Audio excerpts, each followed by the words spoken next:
Vous regardez New World Info, bonsoir, merci de nous rejoindre pour un nouveau numéro de décryptage. La semaine dernière, les dirigeants du monde, dont ceux africains, ont pris la parole à l'Assemblée générale des Nations Unies. Ils ont demandé un développement plus inclusif, un commerce plus équitable et une vraie place dans les négociations mondiales pour le continent. Que retenir par exemple des discours de l'AES, du Ghana, du Togo, du Sénégal ou encore du Kenya. On aborde donc ces sujets dans ce numéro avec vous, Mamadou Diouf. Bonsoir et bienvenue. Bonsoir Charlotte, merci. D'abord, quel a été selon vous le ton général des différents discours des dirigeants africains à la tribune des Nations Unies cette année? Il y a la réalité qui est là, que tout le monde a pris en compte. Qu'on le veuille ou pas, il y a une marginalisation historique du continent africain depuis la création de l'Organisation des Nations Unies qui se poursuit jusqu'à aujourd'hui. Cette marginalisation aurait pu se comprendre en 1945 parce que beaucoup de nos États n'étaient pas encore des États indépendants et ce sont les anciennes colonies qui, entre guillemets, nous portaient au niveau des Nations Unies. Mais ce n'est plus le cas, ces États sont devenus des États indépendants. Entre 1945 et aujourd'hui, la population africaine, l'économie africaine, rien n'est resté sur place, même si ça ne nous satisfait pas, on veut encore plus. Mais cela veut dire tout simplement que le continent africain, géographiquement, humainement, économiquement, politiquement, diplomatiquement, on ne lui a pas donné sa place au niveau des Nations Unies. Et ça, c'est ressorti pratiquement dans les discours de tous ceux qui ont parlé au niveau des représentants ou bien des chefs d'État des pays africains. Et ce constat-là, il est là. Moi, ce qui me gêne, c'est qu'on le fait depuis fort longtemps. Ce n'est pas la première fois qu'on fait ce constat. Il faut changer les choses, mais pas être là tout simplement à dénoncer, à regarder et que ça ne bouge pas. Il faut que ça bouge. Il y a un effort qui a été fait par l'Union africaine à travers un groupe qu'on appelle C10, qui regroupe 10 chefs d'État africains qui travaillent un peu dans le sens de la question de 2 sièges pour l'Afrique au niveau du Conseil de sécurité avec le droit de veto. Mais pour moi, il n'y a pas la pression qu'il faut. Il ne s'agit pas que l'Afrique vienne demander à ce qu'on lui donne, mais l'Afrique doit réclamer sa place, ce qui lui revient. Il ne faut pas que ça soit une demande, parce que si c'est une demande, aucun parmi les 5 pays membres du Conseil de sécurité qui ont le droit de vote n'est favorable à cela. Personne, on n'a vu personne le dire clairement. C'est Biden qu'on a vu le dire à la fin de son mandat, qu'il va soutenir la présence de 2 représentants africains. Les autres, on ne les a pas vus clairement se prononcer, de sorte que pour le moment, c'est une virtualité, parce que si on passait au vote et que tous les autres pays acceptaient, il suffit qu'un seul au niveau du Conseil de sécurité refuse avec son droit de veto pour que ça ne passe pas. Ça veut dire que le problème, il est là, on est marginalisé. Tout le continent africain décide d'une chose. Vous avez un seul État qui se lève pour dire « je ne suis pas d'accord ». Mais on jette à l'océan et on passe à autre chose. Et plus de 60 ans après les indépendances, pour la plupart des États africains, le continent est toujours dans la revendication de ses places. Il faut qu'on sorte du cadre de la revendication. Mais ce que j'ai vu cette année, tant qu'on continuera à faire de la même chose, on restera dans la revendication. Il ne faut pas qu'on se fasse des illusions. Que le Sénégal vienne parler, que le Togo vienne parler, que le Kenya vienne parler. Regardez dans la salle, il y a combien de personnes quand on parle. C'est le premier indicateur. Ensuite, la tribune des Nations Unies, c'est l'espace où chacun peut venir dire ce qu'il veut. Il ne faut pas oublier que c'est là-bas que Fidel Castro venait faire des discours fleuves. Ce n'est pas là où les choses changent. Il ne faut pas qu'on se trompe. C'est vrai que c'est là-bas où tu peux faire un discours en mondovision, puisque toutes les télévisions sont là. Mais est-ce que là, à la tribune, on ne fait pas tout de même un pas en avant sur les grands sujets? Mais non, ce n'est pas à la tribune qu'on règle les problèmes. À la tribune, on pose le problème. Pour le continent africain, si on veut régler le problème, le minimum, c'est qu'on se mette ensemble. Il y a le discours de celui qui représente l'Union africaine de façon générale. Mais les Africains auraient pu se contenter d'un seul discours, très bien conçu, très bien écrit, mais qu'on fasse également ce qu'on appelle les accompagnements, parce que les Nations Unies, vous avez des organisations qui partent, que vous ne voyez pas, que vous n'entendez pas, mais qui font un travail extrêmement efficace au point de créer des problèmes parfois même à des chefs d'État qui sont sur place. Mais c'est ça que l'Union africaine doit faire. aller dans les mécanismes, travailler à ce que l'Afrique soit représentée comme il se doit. Il est bon qu'on parle d'une seule voix au niveau des Nations Unies. C'est extrêmement important pour que ça soit la voix de l'Afrique. Pour le moment, même quand le représentant de l'Union africaine parle, est-ce qu'on considère que c'est la voix de l'Afrique?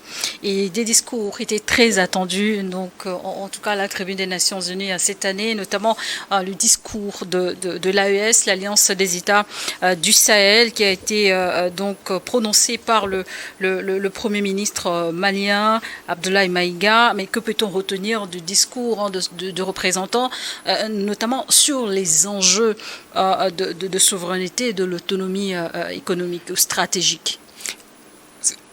On a vu ce qu'on a l'habitude de voir. Pour moi, il n'y a rien de nouveau à la matière également, que ce soit au niveau de l'AES ou de nos chefs d'État de façon générale.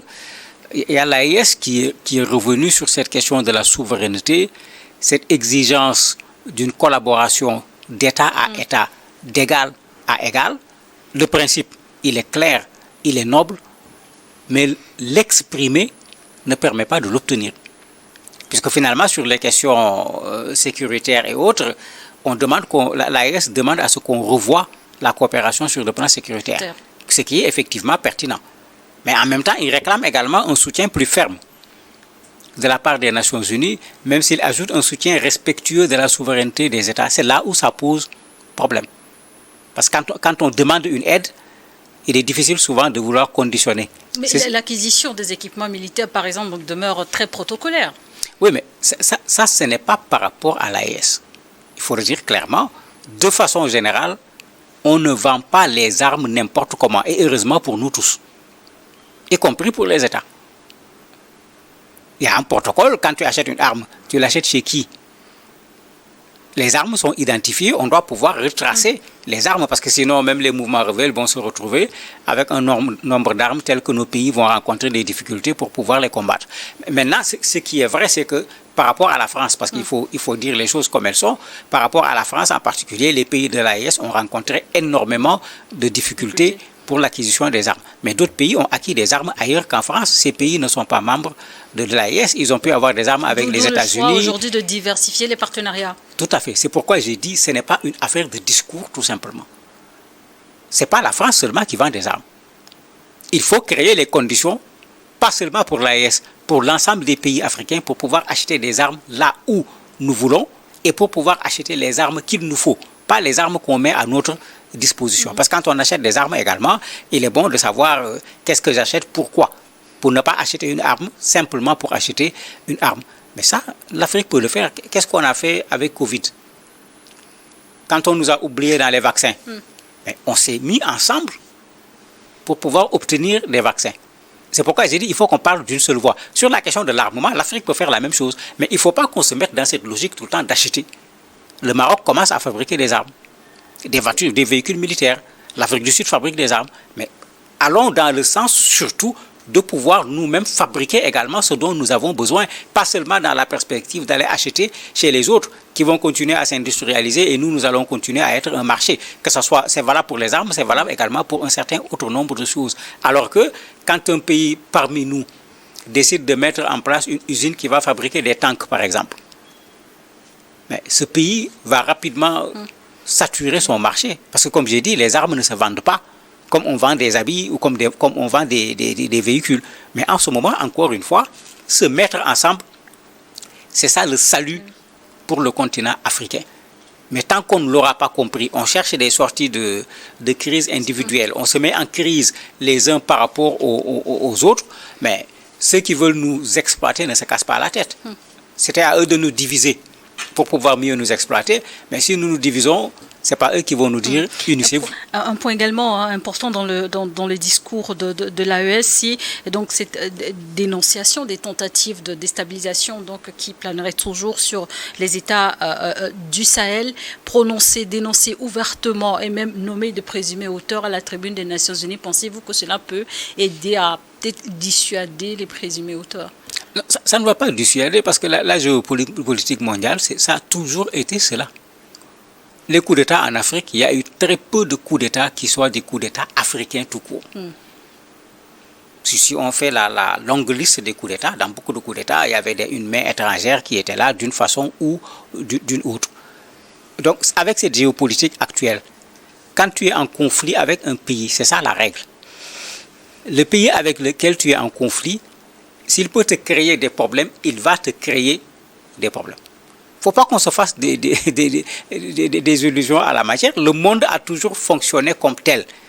Trouver une capacité de nuisance pour pouvoir créer des troubles auprès de celui qui ne veut pas suivre ce que l'on dit. Rappelez-vous tout ce qu'on a tenté sur le continent africain ou dans le sud global, comme on l'appelle, en termes de mouvements de non-alignés. Regardez tous ceux qui sont sortis comme des leaders qui auraient pu porter cette Afrique que nous voulons. Qu'est-ce qu'on a fait de toutes ces personnes? Soit on les a assassinés, soit on les a fait assassiner par des gens de chez eux, etc. Cette logique-là n'est pas partie. Maintenant qu'on ne se trompe pas, on va vous dire, bon, droit international, on doit respecter je ne sais pas quoi, mais les gens sont encore là pour défendre leurs intérêts mordicus. Et quand leurs intérêts sont en jeu, ils ne ferment les yeux sur rien du tout. Mais il faut que les Africains puissent avoir exactement le même comportement, qu'on défende nos intérêts, qu'on défende également ceux qui portent cette Afrique que nous voulons pour demain, ceux qui portent cette souveraineté, parce qu'ils ont besoin d'être défendus, pas seulement d'un point de vue militaire, parce que ça ne peut jamais résoudre le problème, mais il faut que les gens sentent que on ne vous laissera pas faire, mais il faudrait qu'on ait fait ce travail là-bas avant de dire aux gens on ne vous laissera pas faire. Le Ghana ou le Kenya, par exemple, ont également évoqué la réforme des institutions, commençons par l'ONU. Mais cette réforme, elle s'impose aujourd'hui. Regardez ce qui se passe. On a créé l'Organisation des Nations Unies pour amener les pays à ne pas régler leurs différends par la guerre, mais par la négociation. À défaut, les Nations Unies doivent pouvoir permettre à des pays en conflit de pouvoir s'asseoir autour d'une table et résoudre leurs problèmes. Regardez actuellement la situation du monde en termes de guerre. Qu'est-ce que les Nations Unies ont fait dans le conflit en Ukraine de consistant? Qu'est-ce qu'ils ont fait au niveau du Sahel avec les groupes armés terroristes? Qu'est-ce qu'ils ont fait au niveau du Soudan, de la Libye, de la Palestine? Mais en réalité, ce n'est pas que les Nations Unies ne veulent pas faire, ce n'est pas que les Nations Unies ne peuvent pas faire, mais c'est la méthode de fonctionnement actuelle avec les droits de veto qui fait que les Nations Unies sont pratiquement paralysées devant ce genre de situation. Si vous prenez le conflit en Ukraine, vous avez deux membres avec droit de veto qui se trouvent d'un côté et de l'autre. Les États-Unis et la Russie. Malgré tout ce que Poutine et Trump ont fait en termes de contact, on ne parvient pas à résoudre ce problème parce qu'il y a d'autres enjeux, il y a d'autres intérêts. Regardez les propositions qui se font à partir de l'Assemblée générale des Nations Unies. Quand elles sont pertinentes, si un seul pays qui n'est pas d'accord dit « je ne suis pas d'accord », ça ne passe pas. On a voulu condamner Israël avec raison, mais les Américains ont déposé leur droit de veto, c'est passé de l'autre côté. Donc il faut qu'on fasse la part des choses ici parce que le droit de veto est devenu un élément, comme le dit le président sud-africain Cyril Ramaphosa, qui paralyse, c'est le mot qu'il a utilisé, il a raison, qui paralyse l'action collective. Puisque vous avez beau faire quelque chose ensemble, un seul État peut tout remettre en cause en multipliant par zéro ce que vous avez fait. Il faut réforme à ce niveau. Mais ce n'est pas seulement au niveau du Conseil de sécurité, mais c'est au niveau des Nations Unies de façon générale qu'il faut le faire parce que les institutions de Bretton Woods, le FMI, la Banque mondiale, etc., il faut réformer également ces structures. Il faut qu'on arrête de penser que nous, on doit passer tout notre temps à être des endettés, ce qui nous oblige à nous endetter à nouveau, ce qui veut dire qu'on ne sortira jamais de l'endettement. Il faut remettre en cause ce mécanisme-là.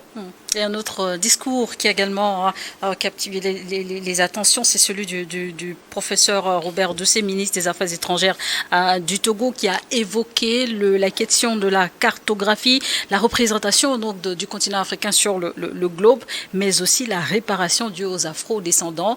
Le Togo qui doit accueillir en 2025 le 9e congrès panafricain, un sujet qui également vous a intéressé. Sur la question de la carte de l'Afrique, je crois qu'il y a tout un travail qui a été fait déjà sur la question pour montrer que quand on regarde ce qu'on appelle le planisphère, que les gens se rappellent des cours à l'école, le planisphère c'est la carte plate quand on regarde cette carte, quand vous regardez la dimension de l'Afrique, vous comparez avec l'Australie, on n'est pas loin. Alors qu'en réalité... Mais quel impact réel cela a sur la prise en compte des enjeux globaux quand il s'agit du continent? Mais on nous montre déjà petit. Ce qui n'est pas la réalité.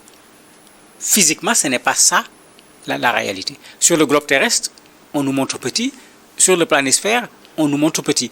Quand vous faites juste un jeu, regardez la superficie du continent africain, vous regardez la superficie de l'Europe, vous regardez la superficie des États-Unis, vous voyez que les autres sont mieux représentés que le continent africain en termes d'espace. Mais ça pose un problème. Je peux comprendre que celui qui l'a fait le premier, il y avait eu une erreur technique, les conditions à l'époque ne permettaient pas, etc. Aujourd'hui, toutes les conditions permettent de mettre en place une carte qui redonne à l'Afrique sa place au niveau du monde. Et autant il faut le faire d'un point de vue géographique, autant il faut le faire d'un point de vue politique, diplomatique, etc. Ça, c'est quelque chose d'important. Pour ce qui est des afro-descendants, il y a ce phénomène qui est là, qui existe depuis fort longtemps. Vous avez des gens qui, de façon individuelle, sont retournés au Sénégal, au Bénin, au Togo, dans des pays s'installer parce qu'eux, ils se sentent plutôt africains qu'américains, par exemple, parce qu'on le voit beaucoup chez les Américains, on le voit chez les Antillais, etc. Moi, quand j'étais à l'école, j'avais des enseignants qui se sont installés au Sénégal, qui sont des Antillais. Vous avez des gens qui se considèrent toujours comme des Africains, qu'on appelle la diaspora africaine, pas celle de nos citoyens qui sont partis il n'y a pas longtemps, mais ceux qui ont été emportés d'abord par l'esclavage. Mais ceux-là travaillent à ce que le continent puisse retrouver... On parle même de déportation forcée. Bien sûr, c'est pourquoi je parle d'esclavage. On les a fait partir. Ceux-là veulent que ce continent, d'où ils viennent, qu'on lui redonne sa place. Et ils sont prêts à participer à ce travail-là. Et il y a de plus en plus des rencontres qui se font à l'échelle internationale où on discute pour voir comment faire pour que quand on parle d'Afrique, qu'on ne parle plus de ceux qui sont sur le continent seulement, qu'on ne parle pas de diaspora en pensant à ceux qui sont partis il y a 25 ans et il y a 30 ans, mais qu'on intègre également ceux-là qui sont d'origine africaine, qui sont dispersés à travers le monde et qui continuent à se reconnaître au niveau du continent africain et qui veulent participer à ce développement de l'Afrique. Il y a de plus en plus de rencontres dans ce sens aujourd'hui et cette diaspora africaine est en train également, là où elle se trouve, de se battre pour le continent africain. Et pour terminer, le Sénégal qui a dans son discours, le président Diomaye Faye qui a insisté sur un développement inclusif, mais que signifie cette notion dans le contexte africain? Ce que ça signifie, c'est qu'on ne peut pas parler de développement en voulant que certains se développent sur le dos des autres. Pour qu'on parle de développement, il faut que tout le monde puisse aller vers ce développement-là.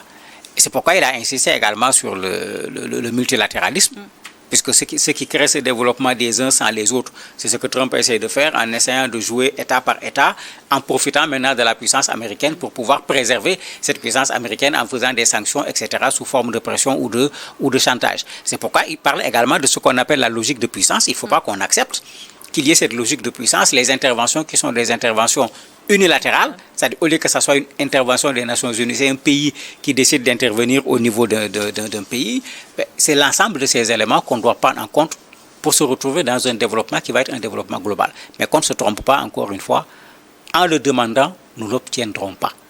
Il faut qu'on crée les conditions d'exiger qu'on remette à l'Afrique la place qui lui revient. Merci, Diouf, d'avoir accepté de répondre à nos questions. Merci à vous également de nous avoir suivis dans le décryptage du jour.